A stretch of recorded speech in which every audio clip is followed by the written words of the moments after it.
আসসালামু আলাইকুম। আসসালাম। আমরা শুরু করি। স্যার মাত্র স্যার 60 জন আসছে স্যার। আজকে তো কম্বাইন্ড ক্লাস, আরো তো 60 জন। এটা কি বি সেকশন? সে সেকশন স্যার। ও, মানে কম্বাইন্ড তো স্যার আজকে। আজকে আর কারো ক্লাস আছে 60টায়? না স্যার, এরপরে আবার 10টায় স্যার। ও, আচ্ছা আসুক। জি স্যার, একটু স্যার ওয়েট করি স্যার। স্যার আসসালামু আলাইকুম। আসসালাম। আসসালামু আলাইকুম স্যার। আসসালাম। এই রোল নাম্বার নাদিম, 42 নাদিম, কথা বলো। জি আসসালামু আলাইকুম স্যার। তুমি হোমওয়ার্ক জমা দিলে না কেন? স্যার আমি তো সাবমিট করছিলাম স্যার। কিন্তু স্যার ওইটা যে আবার রিসাবমিশন করতে বলছেন না স্যার, ওটা স্যার আমি ফাইলটা খুঁজে পাচ্ছি না। আমি তো ডকে করছিলাম স্যার, ডক ফাইলটা খুঁজে পাচ্ছি না। তোমারটা সাবমিশন হয়নি, হ্যাঁ? না স্যার। তোমার আচ্ছা রোল নাম্বার শোনো, আমরা নেক্সট যখন ক্লাস টেস্ট নিবো এটা কিন্তু গুগলে নিব, হ্যাঁ? সুতরাং এটা একটা মক হইলো। জি তোমরা স্যার। টেকনিকটা বুঝতে হবে। এখানে টার্ন ইন হইতে হবে। অ্যাসাইন জমা দেওয়ার পরে যদি দেখো অ্যাসাইন তো জমা হয়নি। তো নেক্সট ক্লাস টেস্ট আমরা কিন্তু গুগলে নিব, সুতরাং ভুল করার সুযোগ নেই। রেকর্ডে রোল নাম্বার 45 আছো জুবাইর? জি জি স্যার। তুমি জমা দাওনি কেন? স্যার আমার হচ্ছে স্যার নেট কানেকশন ছিল না স্যার, কালকে রাতে হচ্ছে স্যার নেট কানেকশন ই করছি। এতদিন গত নেট 3 দিন কানেকশন ছিল নাই না তো স্যার। তুমি লাস্ট পর্যন্ত ওয়েট করলা কেন? স্যার গত 3 দিন স্যার ছিল না স্যার, আহ, বিল পে করতে স্যার একটু দেরি হয়ে গেছিল তো, এই জন্য আহ, আর কি স্যার এসব সমস্যা হয়ে গেছে। আচ্ছা আচ্ছা। তো আমরা নেক্সট ক্লাস টেস্ট নিব কিন্তু একেবারে গুগলে, হ্যাঁ? জি স্যার। বি কেয়ারফুল সবাই। যাদের এখনো বুঝতে সমস্যা আছে, যারা এখনো টুয়েটের ওয়েবসাইটে টুয়েটের আইডি নাম্বার পাও নাই, 10 ব্যাচের একজন তাকে নিতে হবে। 10 ব্যাচের রোল নাম্বার 21।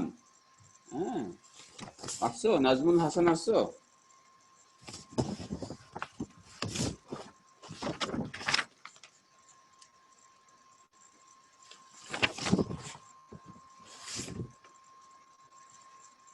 ফোরটিন ব্যাচের মিনহাজ আসছো? মিনহাজুল ইসলাম 87। Yes sir. তুমি অ্যাসাইনমেন্ট জমা দাওনি কেন? স্যার ওটা আমি বুঝতে পারি না স্যার, এটা কিভাবে করতে হবে। ভয়ঙ্কর কথা বলছো। বুঝতে পারো না, কথা বল, চুপচাপ বসে আসো। তারপর যখন এরপরে ক্লাস টেস্ট দিব তখন কি করবা? তুমি যদি বুঝতে পারো না, এটা আমি কেমনে জানবো? আমাকে বলছো? স্যার আমিও ওদের সাথে যোগাযোগ করবো, আমার 16 এর একজন আসছে, ওর কাছে জিজ্ঞেস করলাম কিভাবে দিব, বোঝাই তো তাই না? স্যার। হোমওয়ার্ক দিলাম, প্রায় 2-3 দিন টাইম দিলাম, তুমি বুঝতে পারো না, এটা একটা কথা হইলো? আরো কত কিছু বাকি আছে। এখনই যদি অবস্থা হয়, একটা সিম্পল জিনিস।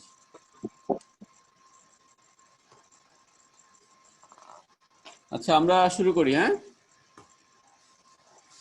আমরা আজকে পড়াবো ওয়াটার লুপ। এটা আমাদের থার্ড চ্যাপ্টার।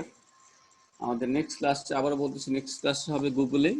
যাদের গুগলে গুগল ক্লাসরুমে ঢুকতে পারতেছো না, ইমেল আইডি নাই, করে নাও। আইআইসিটির কাছ থেকে আবেদন করে নাও। আচ্ছা আমরা ওয়াটার লুপ, একদম শুরুতে বিভিন্ন লুপের কথা বলছিলাম। Water loop, gas loop, circulating water loop, কিংবা এটা ওয়ার্কিং ওয়ার্কিং ফিল্ড লুপও বলতে পারি।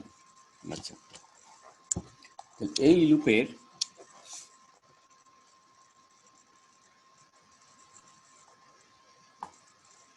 এই লুপে এই লুপে মূলত ওয়ার্কিং ফ্লুইড অর্থাৎ ওয়াটার স্টিম ফ্লো করবে। আমরা জানি এই লুপে একটা স্টিম জেনারেটর থাকবে। এখানে স্টিম জেনারেটর বলতে আমি আলাদা আলাদা করে দেখাইলাম, ইকোনোমাইজার, বয়লার, সুপারহিটার, সব মিলিয়ে স্টিম জেনারেটর। স্টিম জেনারেট করবে, স্টিম চলে যাবে টারবাইনে, টারবাইন থেকে স্টিমটা চলে আসবে কন্ডেন্সারে, স্টিমটা কন্ডেন্সার পাম্পের মাধ্যমে চলে গেলে আবার সুপারহিটার, স্টিম জেনারেটর। মাঝখানে আমাদের ফিড ওয়াটার হিটার থাকবে, বয়লার, ফিড পাম্প থাকবে, একাধিক থাকতে পারে, এগুলো তোমরা দেখছো। রেগুলেশন সিস্টেম থাকবে এবং মেকআপ ওয়াটার লাগবে, কারণ সবসময় ওয়াটার কিছু লিকেজ হয়। হ্যাঁ, আমরা যদিও এটা একটা ক্লোজ সার্কিট, কিন্তু কিছু কিছু ওয়াটার লিকেজ হয়, প্লাস কিছু কিছু ওয়াটার আমরা ইচ্ছা করে বের করে আনি, এই ওয়ার্কিং ফ্লুইড লাইন থেকে আমরা পরে আসবো। ওইটা যখন আমরা করি আমাদের মেকআপ ওয়াটার লাগে, অর্থাৎ স্টিম পাওয়ার প্ল্যান্টে পানিটা বয়লারে যাচ্ছে একটা হাই কোয়ালিটি ডিমিনারাইজ ওয়াটার, সেটাকে আমরা মেকআপ করব। তো মেকআপ যখন করব সেটাকে আমাকে ট্রিট করে ঢুকাইতে হবে, অর্থাৎ এই লাইনে যে কোয়ালিটির পানি মুভ করতেছিল সেই পানি ঢুকাইতে হবে। সুতরাং অলওয়েজ আমাকে ওয়াটার ট্রিটমেন্ট প্ল্যান্ট রেডি রাখতে হবে, continuously plant water treatment plant ওয়াটারকে ট্রিট করে মেকআপ করবে, তাহলে আমাদের এইখানে ফ্লো রেট অর্থাৎ স্টিম ফ্লো রেট কিংবা ওয়াটার ফ্লো যাই বলো ফিক্স থাকবে, বাদ সেটা কমে যাবে। আচ্ছা, আমরা শুরুতে বলছিলাম কেউ বলে স্টিম জেনারেটর, কেউ বলে বয়লার। তো আমরা যেহেতু স্টিম জেনারেটর বলতেছি, স্টিম জেনারেটর বলতে কি বোঝায়? এটা হচ্ছে combination of economiser, boiler, super heater, reheater, air preheater, সবকিছু মিলেই একটা স্টিম জেনারেটর, সবকিছু মিলে। এয়ার প্রিহিটারও এটার অংশ। শুধু বয়লার বলতে অনেকে বুঝি শুধু বয়লার ফার্নেস, নো, সবকিছু এয়ার ঢুকাবা সেটার সিস্টেম, তারপর স্টিমটাকে সুপারভাইড করবা, পাম্প টাম্প সবকিছু মিলেই আমাদের স্টিম জেনারেটর। তাহলে বয়লারটা কি?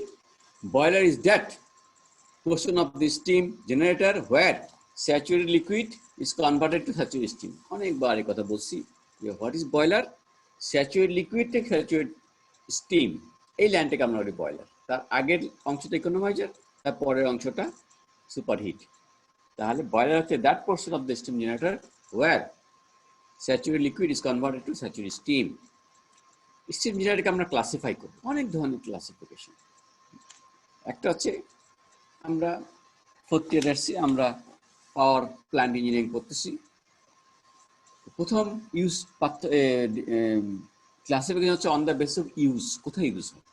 প্রথম ইউজ হচ্ছে ইউটিলিটি স্টিম জেনারেটর, অর্থাৎ ইউটিলিটি পারপোজ পাওয়ার প্ল্যান্ট, যেটা বয়লার দিয়া স্টিম তৈরি করে যে টারবাইনে যাবে, টারবাইন জেনারেটরকে ঘোরাবে। সুতরাং এটা হচ্ছে আমাদের উদ্দেশ্য এই বয়লার। আচ্ছা, তারপর আমরা সব জানতে হবে। ইন্ডাস্ট্রিয়াল স্টিম জেনারেটর, ইন্ডাস্ট্রিতে বিভিন্ন ইন্ডাস্ট্রিতে স্টিম জেনারেটর আছে। তোমার সুগার মিলে আছে, তোমার ডাইং ইন্ডাস্ট্রিতে আছে, তোমার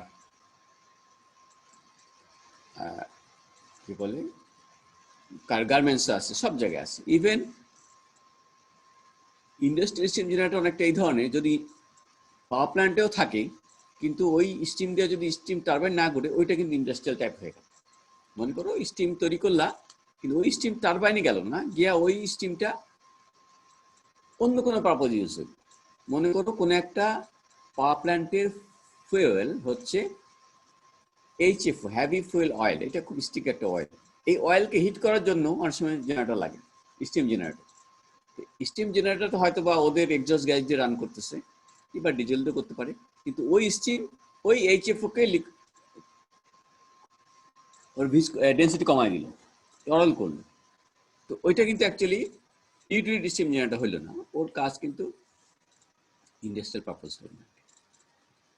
water and combustion gas passing, হিটটা আসে মূলত ওয়াটার, গ্যাস থেকে ওয়াটার। আমরা দেখছি ব্যতিক্রম তো আছে, তোমরা জানো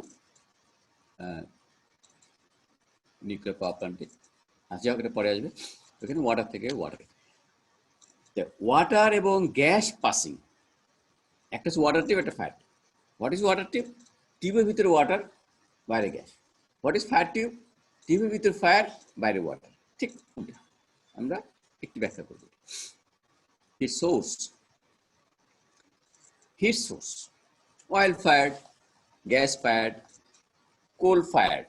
কোল হইতে পারে পালভারাইজড কোল, সাধারণত কোল ইউজ হয় ইউটিলিটিতে পালভারাইজড কোল, গুঁড়া গুঁড়া একেবারে মিহি উড়ে উড়ে পড়ে, সুন্দর বার্ন হয়।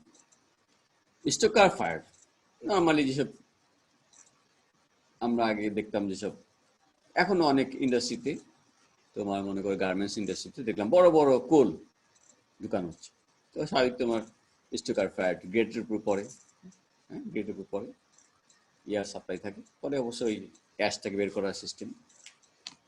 ফ্লুইডাইজ বেড কম্বাশন, এটা এক ধরনের হইতে পারে কোল কিংবা যে কোনো ফুয়েল, সলিড ফুয়েল, হালকা ফুয়েল, হালকা করতে হবে। সেটা করবে কি, এয়ারের সঙ্গে মিক্সড হয়ে ফ্লুইডের মতো বিহেভ করবে। এটা একটা টেকনিক, ফ্লুইডাইজ কম্বাশন বলে। ফ্লুইডাইজ বেড, এই বেডটা হচ্ছে এমন বেড, এই বেডে এয়ার, ফুয়েল কিংবা পোটাশিয়াম কম্বাশন সবাই ফ্লুইডের মতো বিহেভ করবে। তুমি ফ্লুইডটা দিবা, এয়ার, ফুয়েল এরকম করে পড়তে থাকবে। হ্যাঁ, পড়তে পড়তে যখন বার্ন হয়ে যাবে, অ্যাশ হয়ে যাবে, ওই অ্যাশটার ফার্নেসে থাকবে না, সে অটোমেটিক বের হয়ে যাবে।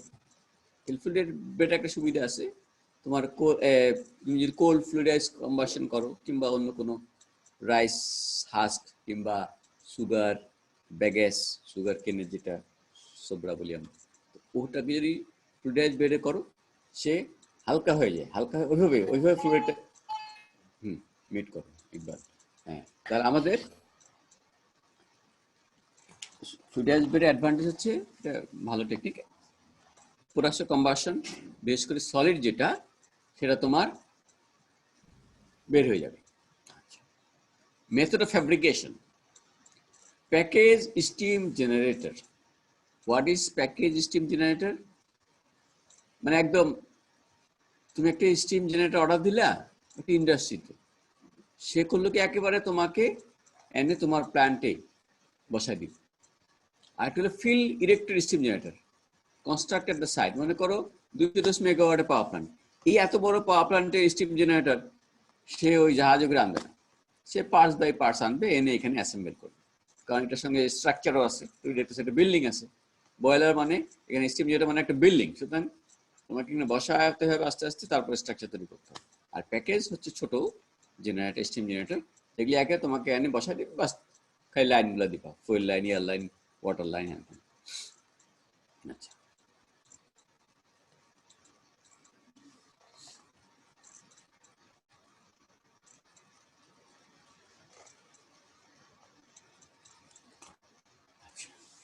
ইউটিলিটি স্টিম জেনারেটর, এটা তোমার সাধারণত আমরা এটা বলছি অনেকবার, 180 বার আমরা বলি। এটা হচ্ছে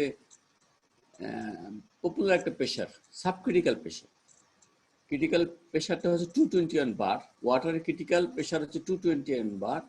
এই প্রেশারের উপরে গেলে ওয়াটার এবং স্টিম একসঙ্গে থাকবে না। ক্রিটিক্যাল প্রেশারের উপরে উঠে গেলে তোমার সারফেস টেনশন 0 হয়ে যায়। অর্থাৎ সারফেস টেনশন না থাকলে কখনোই ওয়াটারের মধ্যে স্টিম বেঁচে থাকতে পারে না, এক্সিস্ট করতে পারে না, হয় স্টিম নইলে ওয়াটার। আচ্ছা, ইন্ডাস্ট্রি স্টিম জেনারেটর, এটা 180 বার থেকে ইউটিলিটি 300 বার, তার মানে 221 বার এর উপর উঠলে সেটা হবে সুপার ক্রিটিক্যাল। আমাদের দেশে এখন সুপার ক্রিটিক্যাল পাওয়ার প্ল্যান্ট হয়েছে। আচ্ছা, 300 পর্যন্ত বার, এত বার আমাদের অবশ্য নাই।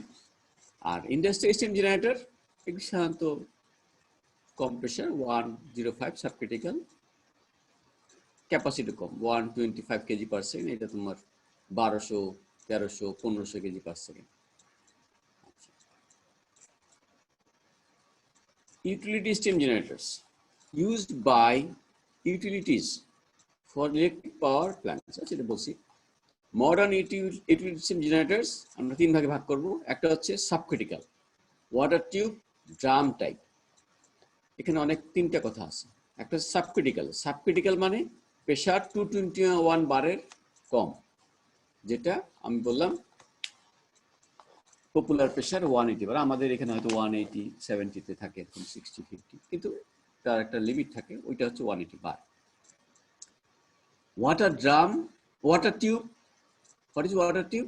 মানে টিউবের ভিতরে ওয়াটার, টিউবের বাইরে গ্যাস, ফ্লু গ্যাস কিংবা যাই বলো হট গ্যাস।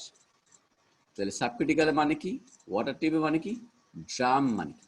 ড্রাম মানে হচ্ছে এই যে যেহেতু প্রেশারটা 221 বারের কম, সাবক্রিটিক্যাল, সাবক্রিটিক্যাল মানে হচ্ছে ওয়াটার এবং স্টিম একসঙ্গে থাকতে পারে, দ্যাট ইজ সাবক্রিটিক্যাল কন্ডিশন।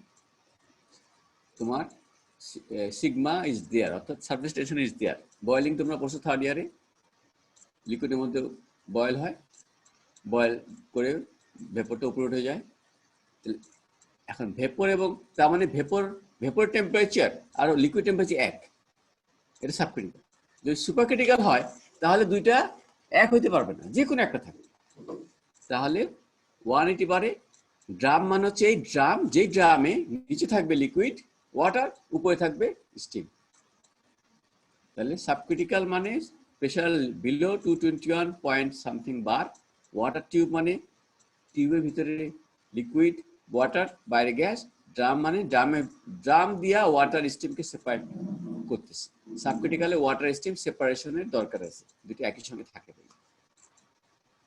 230 বার, অর্থাৎ এটা চলে গেল সুপারক্রিটিক্যালে। 221 বারের উপরে supercritical. Once through type supercritical, আর কিছু বলা হচ্ছে না। What is once through? Once through is drum is replace by once through. এখানে কোনো ড্রাম নাই। ওয়ান্স থ্রু মানে একটা টিউবের ভিতর দিয়ে ওয়াটার যাচ্ছে, ওয়াটার একসময় স্টিম হয়ে যাবে, যখন স্টিম হবে তখন কোনো ওয়াটার থাকবে না, দ্যাট ইজ ওয়ান্স থ্রু। মানে এখানে ড্রামের দরকার নেই, এটা একটা অ্যাডভান্টেজ। ড্রাম একটা হাই প্রেশার ভেসেল, ড্রামের যেহেতু দরকার নাই, এটাকে আমরা বলি ওয়ান্স থ্রু টাইপ, অর্থাৎ একটা টিউবের ভিতরে যাবে, টিউবে কোনো জায়গায় লিকুইড, তারপরে কোনো জায়গায় ভেপর, এই ভেপরে আবার সুপারড হয়ে চলে যাবে। সুতরাং ওয়াটার স্টিম সেপারেট করার জন্য কোনো ড্রামের প্রয়োজন নাই। আলট্রা সুপারক্রিটিক্যাল, এটা মনে করো 265 এর বেশি হলে এটাকে আমরা বলি আলট্রা সুপারক্রিটিক্যাল। যদিও এটা একদম যে অ্যাকুরেট 265 কে আমি সুপারক্রিটিক্যাল 270 কেও বলতে পারবো, একটু এই জায়গাটা একটু সমস্যা আছে, কোনো সমস্যা যাক। আমাদের যেহেতু আলট্রা আর সুপার নিয়ে একটু তর্ক হইতেছে। Steam capacities of modern utility steam generators vary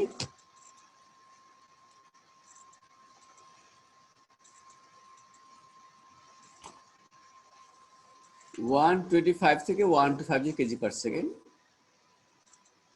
এটা একটা রেঞ্জ দেওয়া হয়েছে। মনে করো 1 মেগাওয়াটের জন্য মনে রাখবো রাফলি 1 মেগাওয়াটের জন্য 1 কেজি পার সেকেন্ড, এটা একটা রাফ মনে রাখো। তাহলে 1200-1300, আমাদের দেশে এখন 1200 হচ্ছে, তাই না? 1200 মেগাওয়াট, ওই জন্য মনে করো 1200-1300 KG per second steam fluid দরকার, ওয়াটার ফ্লুইড দরকার। এটা হচ্ছে, এই ফ্লুইডটা হচ্ছে ভিতরে, এই ওয়াটারটা কিন্তু অ্যাকচুয়ালি তুমি ঢুকাই দিছো, ঢুকাই দেওয়ার পর এটাই ঘুরতেছে, একবার স্টিম হচ্ছে, আবার কন্ডেন্স হচ্ছে, পাম্প হচ্ছে, এইভাবে। এখন এই এর একটা পার্সেন্টেজ আমাদের মেকআপ লাগে, সুতরাং এটা তোমাকে জানতে হবে। মনে করো 1200 মেগাওয়াট একটা, ওর জন্য 1200 কেজি পার সেকেন্ড কিংবা 1000 কেজি পার সেকেন্ড আমার স্টিম দরকার। এখন কত পরিমাণ তোমার মেকআপ লাগবে সেটা তোমার জানতে হবে কত পার্সেন্ট। এটা ডিপেন্ডস অন দ্য প্ল্যান্ট। একটা প্ল্যান্ট পুরনো হয়ে গেছে, তার লিকেজ অনেক বেশি, তার মেকআপ বেশি। আমাদের কিছু ওয়াটার ট্রিটমেন্ট প্রসেস আছে, সেখানে আমাকে কিছু ওয়াটার বের করে ফেলতে। তোমরা জানো ওয়াটার ড্রামের নিচে মাড হোল বলে কথা আছে, মাড হোল। তবে আরো কিছু কারণে আমাদের ওয়াটারকে বের করতে হয়, কিংবা গ্যাসকে বের করতে। তোমরা ডিয়ারেশন প্রসেস বলছো, সেখানেও ডিয়ারেশন করতে গিয়ে কিছু ওয়াটার বেরো যেতে পারে, ওয়াটার পার্টিকেল। তারপর আমাদের ময়লা জমে যায়, ময়লা যখন বের করতে যায় আমাদের ওয়াটার সহ বের করতে হয়। এগুলি this are the loss of working fluid. Percentage vary করে, মনে করো 4%, মনে করো কম বেশি হইতে পারে, depends on the maintenance, depends on the age of the land. তাহলে 1000 কেজি পার সেকেন্ড হইলে মনে করো 40 কেজি পার সেকেন্ড প্রতি মুহূর্তে তোমার ওয়াটার ঢুকাতে, এটা তোমাকে মাথায় রাখতে হবে। স্যার বলছি যে এখানে প্রতি সেকেন্ডে কি 1300 মেগাওয়াট উৎপন্ন হয় প্ল্যান্টে? আমরা এটা একটা রেঞ্জ দিলাম, এটা হচ্ছে ইউটিলিটির আজকাল এই রেঞ্জ 1200-1300 মেগাওয়াট পর্যন্ত একটা প্ল্যান্ট হইতে পারে, তাই না? আমাদের দেশে তো 1200 আছে। তাহলে এই 1200-1300 জন্য আমাদের 1200 কেজি পার সেকেন্ড স্টিম লাগে, এটা বলা হয়েছে। তো প্রশ্নটা আরেকবার বলো, বুঝছো আমার কথা? জি স্যার। মানে আমাদের ক্যাপাসিটি বলতে আমরা বুঝতেছি এত কেজি পার সেকেন্ড। এত কেজি পার সেকেন্ড বলতে আসলে কত যে মেগাওয়াট, এটা হচ্ছে মেগাওয়াট। মনে করো 1300 পর্যন্ত মেগাওয়াট ক্যাপাসিটি, এবং স্টিম ফ্লো রেটটা হচ্ছে তোমার মনে করো 1300 কেজি পার সেকেন্ড ধরো। রাফলি আমি তোমাকে বললাম, মনে রাখবা 1 মেগাওয়াটের জন্য 1 কেজি পার সেকেন্ড স্টিম লাগে, রাফলি মনে রাখবা। হ্যাঁ, এটা মনে রাখবা। আর 3-4-5% যাই ফ্লো রেটটা হোক না কেন, তার পার্সেন্টেজ মেকআপ দিতে হবে। তোমার যদি লিকেজ নাও থাকে তারপরেও কিছু মেকআপ দিতে হবে, পরে আসবে। সুতরাং আমার যদি মেকআপ 1% হয়, তাহলে 1000 কেজি পার সেকেন্ড যদি একটা প্ল্যান্টের স্টিম ফ্লো রেট হয়, তাহলে 10 কেজি পার সেকেন্ড, প্রতি সেকেন্ডে 10 কেজি ওয়াটার তোমাকে ঢুকাইতে হচ্ছে, এবং সেটা ট্রিট করে ঢুকাইতে হবে। বোঝা গেছে? 89। জি স্যার। 89 তুমি আমার মনে ইমেল করছিলা, বুঝছো? জি স্যার, বুঝছি। আচ্ছা, রোল নাম্বার 89 আমাকে একাধিক ইমেল করছে, ও পড়া বোঝে নাই, আমি বুঝাই দিছি। কিন্তু আমি খুব দুঃখ পাইলাম, রোল নাম্বার 14 ব্যাচের একজন, সে বুঝে নাই, হোমওয়ার্ক দেয়নি। তুমি রোল নাম্বার 14 কে আমি বলতেছি, রোল নাম্বার 87 কে আমি বলতেছি তুমি 2 বছর পিছিয়ে আছো। তুমি এমনভাবে পড়ালেখা করো, এক চান্সে পাস করবা। এইভাবে পড়ালেখা করলে রেজাল্ট খারাপ হবে। আমি সরি টু সে, তোমার শুরুটা ভালো হইলো না। Industrial steam generators used by industrial and institutional concern. Industry, যেটা আমি অনেকবার বললাম, বিভিন্ন ইন্ডাস্ট্রি, পেট্রোলিয়াম, কেমিক্যাল, আমাদের আরো তোমার ওই বললাম গার্মেন্টস ইন্ডাস্ট্রি। ইনস্টিটিউশনাল কনসার্ন, একটা শিক্ষা প্রতিষ্ঠানের একটা বয়লার বসাবা, সেটাও তোমার ইন্ডাস্ট্রিয়ালি হবে, কারণ ওইটা তুমি পাওয়া তৈরি করতেছো। আমি আমার ব্যক্তিগত কথা বললে, আমি কন্ডেনসেশনে কাজ করছি, আমার জন্য একটা বয়লার লাগে, আমাকে একটা বয়লার দিয়ে দেওয়া হলো। ওই বয়লারটা দেখা গেলো সারাদিন আমি ইউজ করতেছি, চালু করতে সময় লাগে, একজন লোক চালু করে রাখতে, তো ওইটা ইনস্টিটিউশনাল কনসার্ন হয়ে গেল। Industrial steam generators, water tube, pulverise coal unit হইতে পারে, বিভিন্ন রকম option. Also may burn lump coal, ওই বললাম আমরা একটা প্ল্যান্টে গেলাম, এইপিজেডে, ওরা বড় বড় কয়লার টুকরা ঢুকাই দিচ্ছে। অয়েল হইতে পারে, ন্যাচারাল গ্যাস, যদি গ্যাস কেউ পাও সে তো খুব খুশি। এই একটা স্পিনিং এ গেলাম, তারা পিডিবি পাওয়ার নেয় না, পিডিবি পাওয়ার না নিয়ে তারা কি করলো, ন্যাচারাল গ্যাস পাইলো, ন্যাচারাল গ্যাস দিয়ে তারা ইঞ্জিন চালাচ্ছে, ওইটা দিয়ে পাওয়ার তৈরি করতেছে। ডিজেল ইঞ্জিন পাওয়ার প্ল্যান্ট, সোজা কথা। ন্যাচারাল গ্যাস দিয়ে একটা ইঞ্জিন চলতেছে, একটা না কয়েকটা ইঞ্জিন, ওরা প্রায় 20 মেগাওয়াট তৈরি করে। ওই মেগাওয়াট দিয়ে তো পুরো প্ল্যান্ট চালাচ্ছে, এবং সস্তা পড়ে। পিডিবি থেকে কিনলে ইন্ডাস্ট্রি রেট যা তার থেকে সস্তা পড়ে, এবং আনইন্টারাপ্টেড। যখন প্ল্যান্ট বন্ধ থাকে শুধুমাত্র তখনই তারা পিডিবি ইউজ করে। এগুলি অনেক কম্বিনেশন বাস্তবে তোমরা দেখবা যখন চাকরি করবা। রিজনটার পিছনে দুইটা, একটা হচ্ছে তোমার প্রোডাকশনের সময় কারেন্ট আছে কিনা। এখন তো আমাদের দেশে কারেন্ট অবস্থা অনেক ভালো, তাই না? একসময় তো খারাপ ছিল।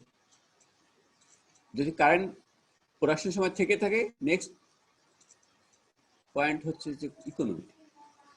যেহেতু তুমি পাচ্ছ গ্যাস কম দামে, ওই গ্যাস দিয়ে কম দামে বিদ্যুৎ তৈরি করতে পারছো। অনেকে ওই পিডিবি লাইন রেখে দেয়, রেখে পিডিবি ইউজ করে না, করে গ্যাস জেনারেটরের পাওয়ার। অবশ্যই সেখানে পিডিবিকে কিছু মিনিমাম একটা রেট দিতে হবে, প্লাস যখন প্ল্যান্ট চলে না তখন তারা PDB, often in combination as well as. সুতরাং আমরা যখন পড়াচ্ছি, আমরা অনেক কথা বলতেছি, যে কথাগুলো বাস্তবের সঙ্গে দেখবো যে মিলতেছে না। ওই জন্য আমরা যদি বাস্তবিক নলেজ থাকে তোমাদেরকে শেয়ার করতেছি, কারণ ইঞ্জিনিয়ার মানে ইকোনমি অলওয়েজ ইজ দেয়ার। তোমরা যা খুশিতে একেবারে 99% এফিসিয়েন্ট একটা প্ল্যান তৈরি করবা, ওই প্রোডাক্ট কেউ কিনবে না, কেউ ইনভেস্ট করবে না, এমন দাম হবে। সুতরাং নেগোশিয়েট উইথ এনভায়রনমেন্ট। আচ্ছা, as well as municipal refuse and process wastes or byproducts. তোমরা অলরেডি টিভিতে দেখতেছো, ঢাকা সিটি কর্পোরেশন তারা 20-40 মেগাওয়াট 60 মেগাওয়াট তৈরি করার চিন্তা ভাবনা করতেছে, প্ল্যান হচ্ছে, এতে করে সকল গার্বেজ ওয়েস্টেজ অফ সিটি তারা এটাকে বার্ন করে তৈরি করবে। পুরোটা অবশ্য সেল করবে না, 60 মেগাওয়াট হলে 40 মেগাওয়াট হয়তো 20 মেগাওয়াট হয়তো কোথাও ইউজ করবে নিজস্ব ইউজে। তাহলে আমাদের মিউনিসিপাল রিফিউজ, এটার পাওয়ার কিছু পাইলা, রিফিউজ তুমি সরাই ফেললা। তা সিটিতে মডার্ন সিটি যত মডার্ন হবে রিফিউজ তত বাড়বে, একটা সময় কমে যাবে, আর একটু মডার্ন হলে কমে যাবে। এখন তুমি বাজার থেকে মাছ আইনা মাছ কাটতেছো, হয় তুমি কাটতেছো না বাজারে কাটতেছো, তাহলে ওই মাছের ময়লাটা তো বাজারে থাকলো, ওইটাকে রিফিউজ হইল। দেশ যখন আরো মডার্ন হবে, মাছ তুমি কাটবা না, তুমি কাটা মাছ নিয়ে আসবে। কোথায় কাটবে? দেখা গেলো মাছ যে ধরতেছে নদীতে সমুদ্রে ওইখানেই কাটতেছে, কেটে ওইখানেই ফেলে দিচ্ছে, ওই সমুদ্রের মাছ ওগুলি খেয়ে ফেলে। সুতরাং দেখবা তোমরা ইনশাল্লাহ সব দেখবে। Heat recovery types that use waste heat from industrial processes, RPCL Raozan. আচ্ছা, এই রাউজান পাওয়ার প্ল্যান্টে তোমাদের দিতে পারবো আমার বিশ্বাস নেই, 2 বছর ধরে ঢুকতে দিচ্ছে না, মানে পারমিশন সিক করলে ও পারমিশন দিচ্ছে না। ওইখানে হেভি ফুয়েল অয়েল দিয়া ইঞ্জিন চলে, ইঞ্জিনের সঙ্গে জেনারেটর মেইন পারপাস, এটা হচ্ছে ইঞ্জিন পাওয়ার প্ল্যান্ট। ইঞ্জিনে এক্সস্ট দিয়া ওরা আবার বয়লার চালে, ওই বয়লারে স্টিম দিয়া ওরা ওই হেভি ফুয়েল অয়েলকে হিট করে ডেন্সিটি কমানোর জন্য, ভিসকোসিটি কমানোর জন্য, আদারওয়াইজ।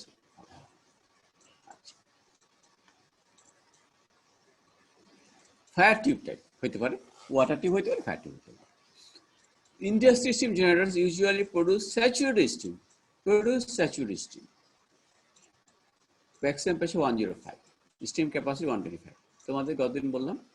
এখন তুমি যে বলো না প্রেশার, তোমাকে 105 বারের স্টিম তৈরি করে দিল, কিংবা একটা স্টিম জেনারেটর স্টিমের ক্যাপাসিটি আছে, প্রেশারের ক্যাপাসিটি এর নিচে নামে না, মনে করো বাড়ানোর সুযোগ নেই, কমানোর সুযোগ আছে। নজল ইউজ করবা, কমে যাবে। যে কোনো প্রেশার মনে করো এখানে আছে, তুমি যখনই প্রেশার কমাই দিবা স্যাচুরেটেড স্টিম সে আসলে প্রেশার কমে নিচে লাইনে চলে যাবে, সুপারহিটেড হয়ে যাবে। সুতরাং সেরকম নজল লাগবে, একদম frictionless, ideally frictionless, actually frictionless না। সুতরাং স্যাচুরেটেড স্টিম তৈরি করলেও সুপারহিট যদি করতে চাও একটু প্রেশার কমাইলেই সে সুপারহিটেড হয়ে যাবে, কারণ তার এনার্জিটা লস হচ্ছে। তোমরা স্টিম টেবিল দেখবে সে স্যাচুরেট থেকে একটু ডান দিকে মুভ করে যাবে, একটু নিচে মুভ করবে, যাই হোক কিন্তু ডান দিকে মুভ করবে। ডান দিকে মুভ করলেই তা সে সুপারহিট হয়ে যাবে, অর্থাৎ স্যাচুরেশন লাইন থেকে বাইরে চলে ডান দিকে নিতে পারলেই সুপারহিট হয়ে যাবে। এইসব টেকনিকগুলো জানতে হবে। যদি তুমি মনে করো না আমি সুপার স্যাচুরেটেড স্টিম ঢুকাইলাম, একটু স্টিম একটু হিট ছাড়লেই সে কিন্তু মিক্সড হয়ে যাবে। তুমি যদি সুপারহিট করো একটু এনার্জি, মিনিমাম এনার্জি লস করিয়া, তাহলে কিন্তু তার ডিগ্রি অফ সুপারহিট বেশি হয়, তাহলে স্যাচুরেট হইতে সময় লাগবে, টেম্পারেচার কিছু কমানো সম্ভব। আচ্ছা, ফায়ার টিপ বয়লার, তাহলে ওয়াটার টিপ বয়লারের ভিতরে, আচ্ছা এটা আমরা আবার no longer used in large utility power plants. Fat tip boiler utility power, অর্থাৎ যেখানে তুমি পাওয়ার প্রডিউস করো, এই যে আমি ইলেকট্রিক পাওয়ার ইউটিলিটি, সেখানে ফ্যাট টিপ বয়লার ইউজ হয় না। Used in industrial plants to produce saturated steam at upper limits about 18 bar 6.3 kg per second. আচ্ছা, এটা তোমার ফ্যাট টিপ বয়লার। ইন্ডাস্ট্রিয়াল স্টিম জেনারেটর হবে 105, তাহলে 18 বারের উপরে যদি সেগুলি হয় সেগুলি তোমাকে ওয়াটার টিউব ইউজ করতে হবে, এটা ক্লিয়ার এখানে। তাহলে খুব কম 18 বার এবং 6.3 KG per second.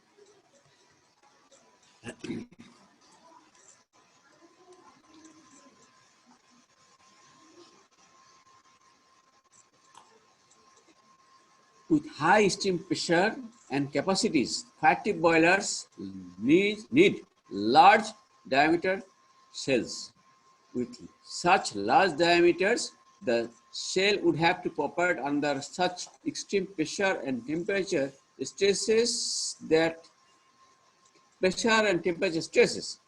the thickness would have been okay too large. In addition, they were subjected to scale deposits and boiler explosions. The heat conductivity of scale is about just জেনে রাখো 100th of that steel. অর্থাৎ স্টিলের যা conductivity তার 100 একবার। এত কথা বলার মানে এটা হচ্ছে ফায়ার টিপ বলে। আচ্ছা নিচে ফিগারটা দেখো, ফায়ার টিপ বলে। এখানে এই যেটা এইটা হচ্ছে আমার ড্রামের ভিতরে টিউব। তাহলে যত ক্যাপাসিটি বাড়বে তোমাকে বুঝতে হবে তত ড্রাম বড় হবে। যত ড্রাম বড় হবে, ড্রামকে স্ট্রং করতে গেলে ড্রামের প্লেটের থিকনেস তত বড় হইতে হবে, হ্যাভি একটা কিছু। আদারওয়াইজ তোমাকে মনে রাখতে হবে ড্রামের থেকে টিউবের প্রেসার উইথস্ট্যান্ডিং ক্যাপাসিটি কম না বেশি? স্যার কম। ড্রামের প্রেসার উইথস্ট্যান্ডিং ক্যাপাসিটি কম মানে এটা একটা বড় জিনিস, এটা খুব রিস্কি বিজনেস। বয়লার ড্রাম খুবই রিস্কি। একটা টিউব যেভাবে বানায় তাতে একটা টিউব খুব হাই প্রেসার নিতে পারে। ড্রাম নিতে গেলে ড্রামের থিকনেস মোটা করতে হবে, তাই জিনিসটা হ্যাভি হইলো, প্লাস কস্ট বেড়ে গেল। Boiler drum always risky.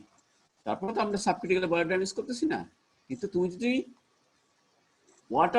Fire tube use করো, বয়লার ড্রামে বয়লার ড্রামে কি থাকে? বয়লার ড্রামে কোন ফিগার আছে? ফিগার দিতে হবে। ওয়াটার টিউবে বয়লার ড্রামে ওয়াটার থাকবে, উপরে স্টিম থাকবে। কারণ টিউবগুলো বাইরে, মনে করো টিউবগুলো এখানে, টিউবের মধ্যে ওয়াটার স্টিম মিক্সড হয়ে এখানে গেল, এখানে স্টিমটা উপর দিয়ে বেড়ে গেল, ওয়াটারটা আবার রিসার্কুলেট হয়। That is water drum for water tube boiler. এটা কি বোঝা গেল? আর যখন ফায়ার টিউব হইলো, টিউবগুলো ঢুকে গেল ড্রামের ভিতর। তাহলে ওয়াটার টিউবের ড্রামে শুধু ওয়াটার থাকবে, স্টিম থাকবে। আর ফায়ার টিউব ড্রামে ওয়াটার থাকবে, স্টিম থাকবে, টিউবও থাকবে। একটি বাড়তি জিনিস হলো না?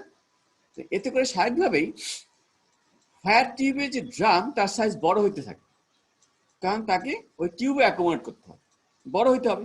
ড্রাম যত বড় হবে সে তত রিস্কি হয়ে যাচ্ছে। তাহলে একটা ড্রামের সাইজ যত বড় হবে, দুটো একই ড্রাম, একটা ছোট ড্রাম একটা বড় ড্রাম, একই প্রেসার উইথস্ট্যান্ড করবে। তাহলে বড় ড্রামের থিকনেসটা বেশি হইতে হবে, ভালো ওয়েল্ডিং হইতে হবে। এটা কি বুঝতে পারলাম? আচ্ছা, তাহলে ফায়ার টিউব বয়লারে টিউবের ভিতরে ফায়ার, বাইরে ওয়াটার। দেখো এই ফিগারটা দেখো। তাহলে প্রথমে বুঝলাম ড্রামটা অনেক বড় হবে এবং এটা হাই প্রেসার ভেসেল, এটা রিস্কি। তাহলে বড় ড্রাম করতে গেলে, বড় ক্যাপাসিটি হয়ে দেখলে আমরা বড় ড্রাম অ্যাভয়েড করার জন্য আমরা ফায়ার টিউবে যাবো না, আমরা চলে যাবো ওয়াটার টিউব। তাহলে ইউটিলিটি পাওয়ার প্ল্যান্টে অনেক স্টিম দরকার, অনেক ওয়াটার দরকার, আমরা ফায়ার টিউবে যাবো না, আমরা ওয়াটার টিউবে যাবো। এইটা হচ্ছে ফায়ার টিউব বয়লার একটা টিউব। এই যে একটা টিউব দেখলা, এই টিউবে এটা এখানে দিলাম। তাহলে ফায়ার টিউব বয়লার তোমরা অলরেডি বলে ফেলছো, টিউবের ভিতর দেওয়া গ্যাস, ফ্লু গ্যাস, বাইরে ওয়াটার, এখানে ওয়াটার। তাহলে বয়লিংটা কোথায় হবে? বাইরে হবে। বুঝা গেছে? তাহলে বয়লিং যদি বাইরে হয়, স্কেল ডিপোজিশন, স্কেল যে বয়লিং হইলে ওয়াটার যদি বয়েল হয় এবং ওয়াটার যদি ট্রিটমেন্ট না হয়, ওয়াটারের মধ্যে যদি সল্ট টল থাকে তাহলে একটা স্কেল ফর্ম করবে। হাঁড়ির মধ্যে পানি বয়েল করতে করতে হাঁড়ির নিচে ময়লা জমে যায় না, এটা স্কেল পানির মধ্যে। হ্যাঁ, তাহলে এই স্কেলটা টিউবের ভিতরে হবে না বাইরে হবে? বাইরে হবে স্যার। বাইরে হবে। ভেরি গুড, বাইরে হবে। আমরা এটাও বলে দিলাম স্কেলের থার্মাল কন্ডাক্টিভিটি বয়লার টিউব ম্যাটেরিয়ালের 100 ভাগে রাখবে। তাহলে সামান্য থিকনেসের হইলেও এটা রেজিস্ট্যান্স অনেক বেশি। তাহলে আমার রেজিস্ট্যান্স আগে ছিল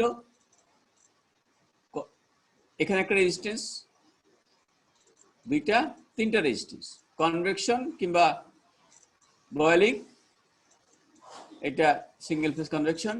এখন হয়ে গেল বয়েলিং সারফেসে ডিপোজিটের জন্য স্কেল আর একটা রেজিস্ট্যান্স, চারটা রেজিস্ট্যান্স বেড়ে গেলে বেশি যদি ডিপোজিট হয় তাহলে তোমার এইখান থেকে হিটটা, গ্যাস হিটটা হচ্ছে এখানে, হিটটা এদিকে যেতে হবে, হিটটা এদিকে কম যাবে, ওয়াটার বয়েল কম হবে। তাহলে ফায়ার টিপ বয়েলের খেয়াল রাখতে হবে, তুমি ফ্লু গ্যাস আগের মতোই ঢুকাচ্ছ, ফ্লু গ্যাস আগের মতোই ঢুকাইলা, আগের মতো এয়ার ফুয়েল সব ঢুকাইলা, দেখতেছো স্টিম জেনারেশন রেট কমে গেল। এট দ্য সেম টাইম তুমি দেখলা ফ্লু গ্যাস যখন বের হবে এক্সিট টেম্পারেচার রেকর্ড করতেছো বাড়তেছে, বেড়ে গেছে। সুতরাং এটা বোঝার একটা উপায় যে হিট আসলে এখান থেকে যাইতে পারতেছে না, কথা বুঝছো? তো হিট যেতে না পারে ফ্লু গ্যাসের টেম্পারেচার বেড়ে যাবে, প্লাস আরেকটা যে বুঝতে হবে এই ম্যাটেরিয়ালটা অনেক গরম হয়ে যাবে, কারণ সে তো হিট ছাড়তে পারতেছে না, হিট যাতে যাতে প্রচুর হিট দিচ্ছে, ম্যাটেরিয়াল গরম হয়ে এটা মেল্ট হয়ে যেতে পারে। ফায়ার টিপ বয়েলার এটা একটা খেয়াল রাখতে হবে, যদি স্কেল বেশি ডিপোজিট হয় টিউবটা তোমার গলে যেতে পারে, অনেক গরম হয়ে গেল, সে হিট ছাড়তে পারছে না, বয়েলিং সারফেস নষ্ট হয়ে গেছে কিংবা বয়লারের পানি কমে গেছে, এই অবস্থা।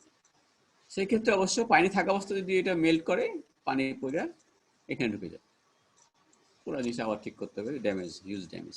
তাহলে ফায়ার টিপ বয়লারে যদি স্কেল ফর্ম করে তাহলে কি এফেক্ট হচ্ছে? এফেক্ট হচ্ছে ফ্লু গ্যাস থেকে হিটটা ওয়াটার যাবে না, ওয়াটার বয়েলিং কমে যাবে, ফ্লু গ্যাস হিট নিয়ে বেড়ে যাবে, সাথে সাথে বয়লার যে টিউব সেই টিউবটা গরম হইতে থাকবে, বয়লার টিউব ড্যামেজ হইতে হবে, এক্সপ্যানশন হয়ে ব্যাকআপ হয়ে যেতে পারে যদি সুযোগ না থাকে expansion. Water tube boiler push the pressure in tubes and relative small diameter drums that are capable of withstanding the extreme pressure of the modern steam generator. তাহলে তোমাকে প্রশ্ন করা হলো for the same capacity water tube boiler এবং drum tube boiler, water tube boiler এবং fire tube boiler এ কার drum বড় হবে এবং কেন হবে? পারবা না লিখতে? জি স্যার।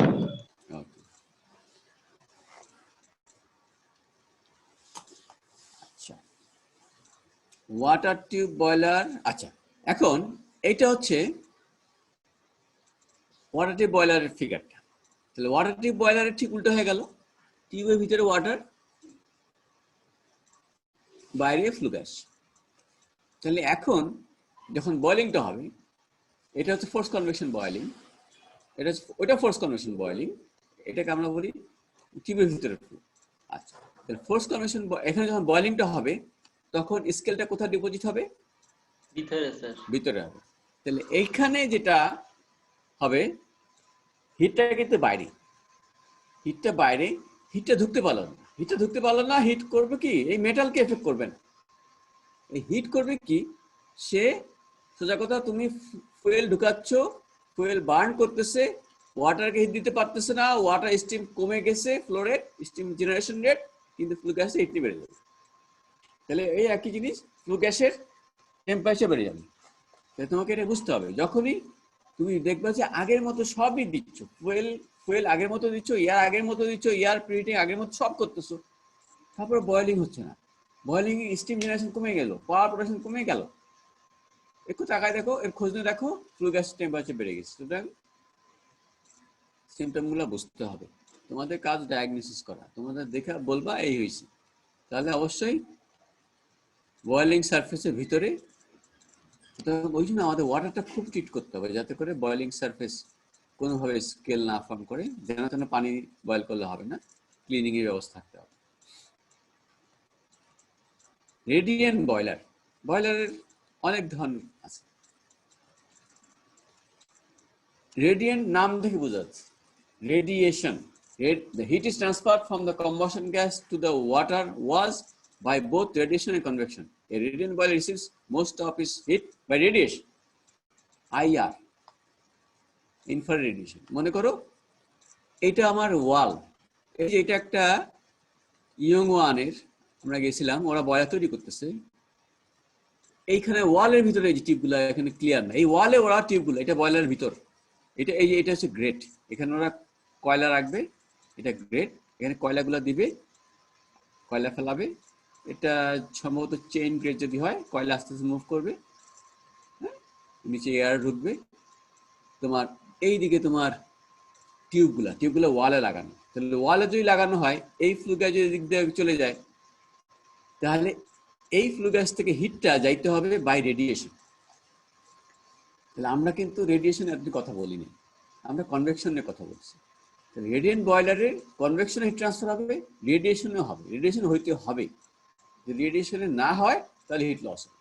আর যদি তুমি মনে করো তুমি রেডিয়েশন না, তুমি শুধু কনভেকশনে করবা, তাহলে তোমাকে ফ্লু গ্যাসগুলা কেমনি করতে হবে, ফ্লু গ্যাসগুলা মনে করো এটা টিউব, এটা ওয়ালে লাগানো যাবে না, ফ্লু গ্যাসকে এর মধ্যে দিয়ে নিতে হবে, এর ভিতর দিয়ে নিতে হবে, তাহলে কনভেকশন হবে, কোনো সমস্যা নেই। কিন্তু ফ্লু গ্যাস যাবে এই দিক দিয়া, যাবে এই দিক দিয়া কিংবা এই দিক দিয়া, তাহলে কিছুটা টাচ হবে, তাহলে এইখানকার ফ্লু গ্যাস সেখান থেকে হিটটা রেডিয়েশনের মাধ্যমে না যায়।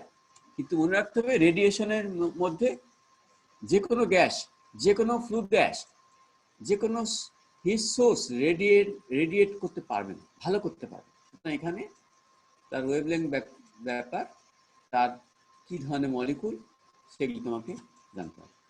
তাহলে এই ধরনের যদি, যেহেতু এটা coal fired radiant boiler no problem, কিন্তু যদি এটা কোল ফায়ার্ড না হয়, তুমি একেবারে clean gas, natural gas burn করো, ন্যাচারাল গ্যাস দিয়ে রেডিয়েন্ট ডিফিকাল্ট।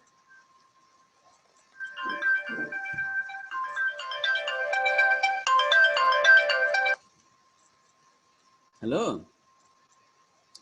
হ্যাঁ